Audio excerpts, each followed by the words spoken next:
Yo, what's up guys? Welcome back to another video by DTG Boss. This video I got my camera set up with my microphone here, my phone over here, my microphone here, so I can have a little bit better quality on the video, hopefully on the audio. I am gonna give you guys my experience. This is a review of the Ricoh Ri-1000 printers. Overall, my experience with these printers has been really pretty positive.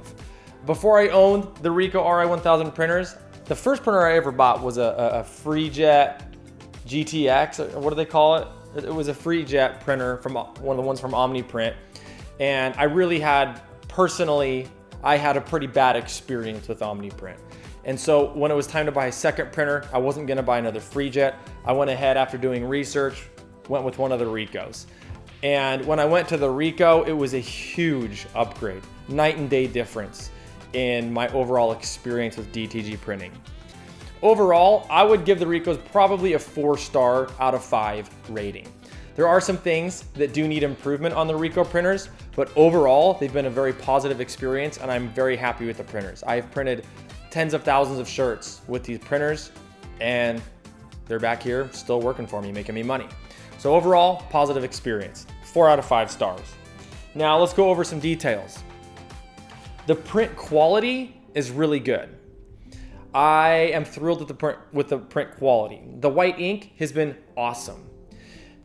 You do have some issues with the ink if you don't have enough humidity, and it's difficult for me because I live in Idaho, and here in Idaho, it's a very dry climate. I've got two humidifiers here all the time going, and I typically can only get my humidity around 40 to 45%. You really, for DTG printers, want to be between like 50 and 60. And so you do have some, depending on where you live, the print quality may differ with your inks depending on your humidity levels. I have noticed with the white ink from Ricoh, it is a very good print quality. It's very bright and vibrant. But after printing a number of shirts, you may run into the print quality diminishing, and so you want to run head cleans. Now, Ricoh did just announce literally like a week ago, I got an email that they have upgraded their white ink. It's supposed to be more consistent and better. So I'm excited to try that out. Regardless though, their white ink is phenomenal. It's really good print quality. I'm very happy with the print quality, as you've seen on some of the images I've shown on the video here over me talking. Now let's talk about print speed. The print speed on these guys is decent. It's not great. These printers are $15,000 each. And so you can't expect, now I know that sounds expensive, but there are DTG printers that are much more expensive than these printers. These are actually pretty solid priced. When you have a business set up and you're actually generating revenue, it's really not a bad deal for the printers.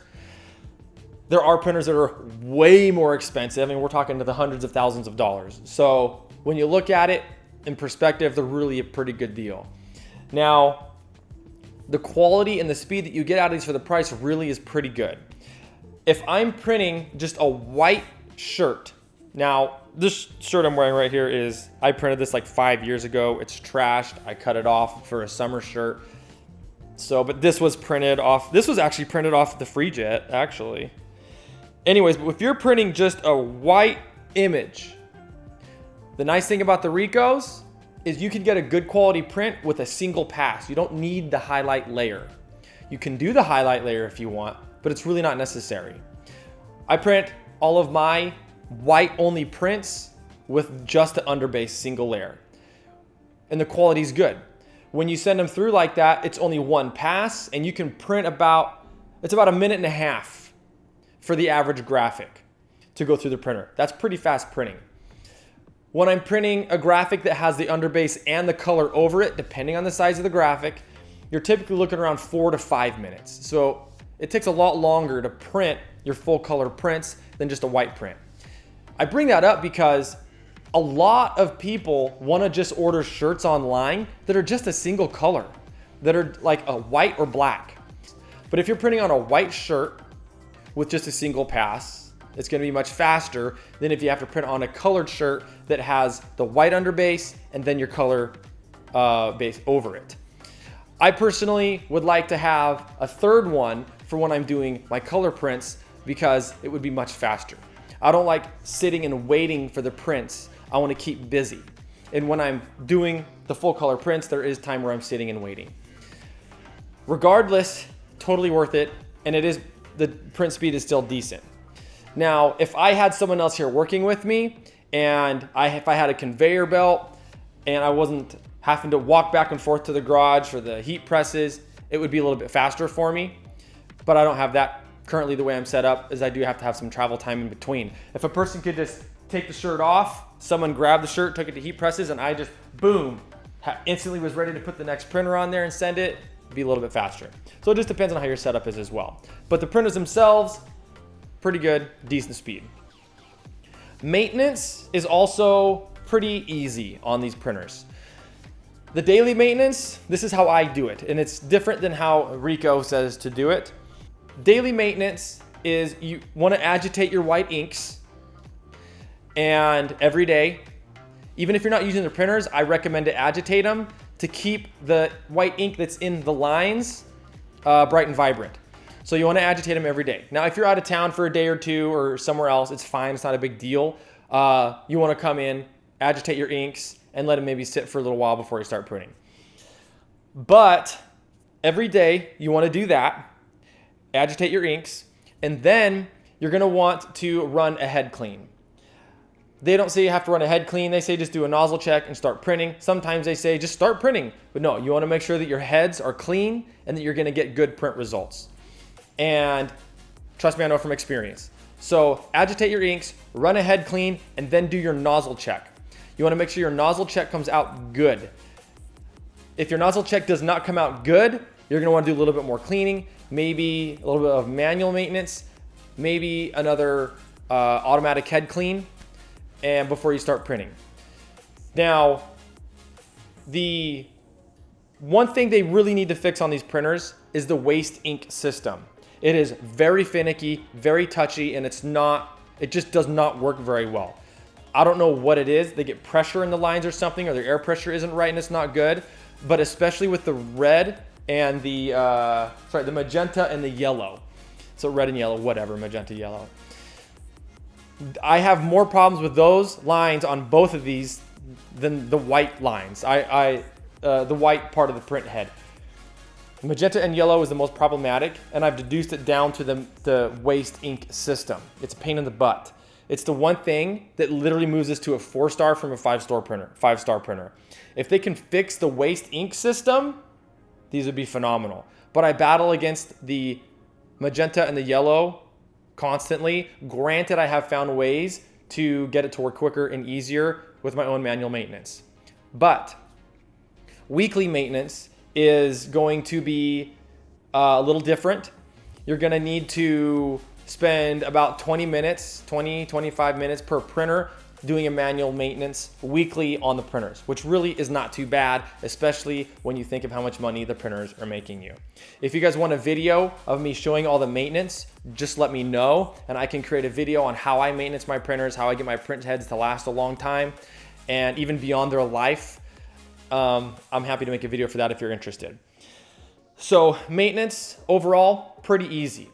The reliability of these printers is really awesome. It's really honestly pretty awesome. I haven't had to replace tons of parts. Occasionally you have to replace a part because that's just the nature of owning a DTG printer. I usually only have to replace parts on these when they're past their due life. They typically last the entire lifetime, and I've been honestly really happy. I don't have to spend a ton of money on replacement parts, just here and there. The one negative is the print heads are expensive. They're like $2,500, $2,300, somewhere in that range. They're very expensive. The print heads are not cheap. The FreeJet printers, I will say, they did have cheap print heads. They were like $1,200. I mean cheap, relatively speaking. Compared to these, the print heads were very inexpensive. So that was a bonus. That was one positive thing to the FreeJet, was the print heads were less expensive. But I was going through print heads more than I do with these. So in the end of the day, over the life of the printers, you're actually spending more on those free jet ones because you're replacing them more often than you are on these ones. So you actually do spend less. That's what keeps this, that's what makes it so that doesn't bump it down another star, because the print head is expensive. It's like $2,500, but I've only had to replace a print head on these once each, and they last beyond the lifetime they're supposed to because I take care of them. Like I said, if you want a maintenance video on how I maintenance them, I'm more than happy to share that with you to help you guys know how I get my print heads to last so long, even in a dry climate. So reliability has been solid. Replacement parts, yes, you're gonna have to replace parts, but it's really, they really do last their lifetime. Other parts are pretty normal priced on the Ricohs. Ink costs on these are also pretty solid. When I had my FreeJet printer, the ink was very inexpensive. For the FreeJet, the OmniPrint, they're using the DuPont ink. You can get a 500 milliliter for only $69. That's very cheap for ink. The 500 milliliter for the Ricohs is $145. So when I first moved to the Ricohs, I was like, dang, that's expensive ink though. But I was like, but at the end of the day, I'm actually spending less money because the FreeJet was just so problematic and I had too many problems to where I was spending way more money at the end of the day. And the print quality on these is also phenomenal. The other thing is with the FreeJet, I had to do 2 layers for the white only prints. The ink on the Ricohs is so nice on the white lines that you can do it in one pass. So that was a big difference as well. Now, I'm not trying to talk crap or bash the FreeJet printer. This was just my experience. And the pricing on the Ricohs ink, when you compare it to other printers, really is pretty good. My acquaintance that I know that owns a couple of F2100s, he spends the money that I couldn't believe how expensive the ink was for the Epson printers. Unbelievable. To put into perspective, when I did the math with him, when I was talking to him, he was spending about $5 to $6 per shirt print because the ink was so expensive. That's freaking expensive for ink. $5 to $6. If you have a misprint or something happen, that's money out the window. Okay, and when you're having to do head cleans and flushes or anything, you're just burning money like crazy. The Ricoh ink is, I spend on a full color print, depending on the graphic, you're usually looking around $2 to $3. If I'm printing just a white one, with just white or just black, a single color, depending on what I'm looking at, just a white, you're usually looking around $1 to $2. If you're printing just color and no white ink, you're spending less than $1. It can be, I print shirts that are literally around 25 cents sometimes for the ink cost because it just doesn't take much. But if I come over here and take a look, oh, I don't want to mess up my recording software though. Please continue to work. This, I have a design here, just white only, $1.38. If I was printing that with some of these other printers that are with the more really expensive ink, that would be more around $3, $2.50 to $3. So you're really, on the price of the ink, not doing too bad. And here's the other thing. The FreeJet ink was bulk. So the Ricohs are in cartridges. Cartridges are better. I don't care what anybody says. My experience, cartridges are better, and here's why. When you have a cartridge, it's airtight. You don't have to worry about any debris getting into the ink, which will produce, flow through the ink lines into the print head and clog the print head. When you're using bulk ink, unlike the FreeJet printer, you have these little containers on the back. You open the lid and you pour your ink in. Well, guess what happens if a piece of fluff or a lint or something gets in there and you don't see it? That's gonna go through the print lines and that's gonna clog your print head.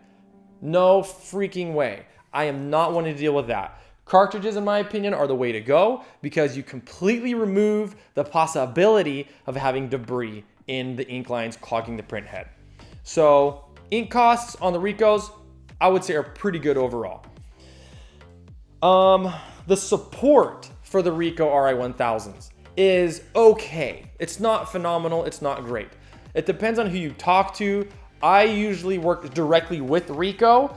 If you're buying from Garment Printer Inc., you're gonna deal with their staff. If you're buying from like Ricoma or whatever, you're gonna deal with their staff.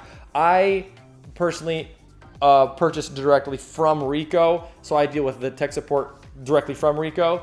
And there's some guys over there that are great, and there's some guys over there that are not so great. And the one thing that they need to work on the most is getting back to you. I don't know if they're so busy or what the deal is, but if you send them an email, chances are you will not get an email back. Your best bet is to call in and wait on hold until you get a hold of somebody.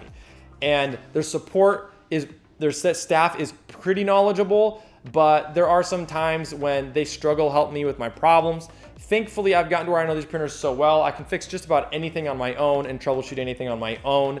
Once in a while, I will need to call support, but the support is okay. If you're new, the support is really pretty good because they do give you a lot of good information when you're new, and they were pretty helpful for me.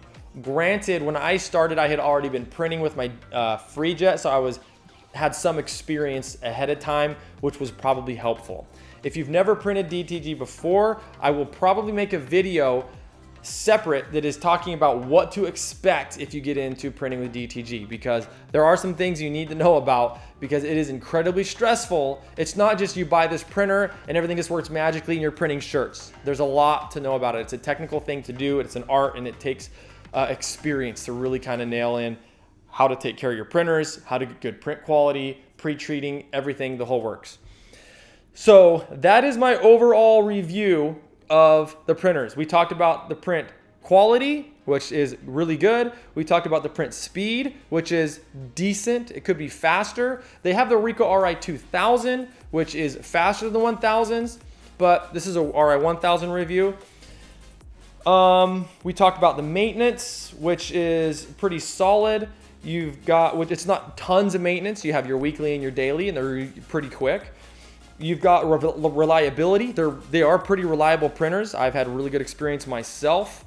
I have seen other people complain that their printers are not reliable. I'm assuming those people are not taking care of their printers properly, because I've had these for years and they're reliable printers. Granted, I mean, anything can happen. Maybe I'm just lucky. They've been reliable for me. Ink costs are pretty solid. They're not insanely good, they're not great, but they're also not terrible. You're gonna make your money on your prints. And the fact that the ink is pretty reliable means you're gonna have more successful prints, which helps with the cost of ink as well. And support is okay. They have decent support. So this is my experience with the Ricoh Ri-1000 printers. I give it a 4 out of 5 star review. I hope this video was helpful for you. I apologize if I talked about any topic too long. I'm trying my best, but I'm a talker and I get carried away sometimes. Regardless, let me know if you guys have any questions. Leave a comment down below. Be sure to give the video a thumbs up, and I will see you guys next time. Peace.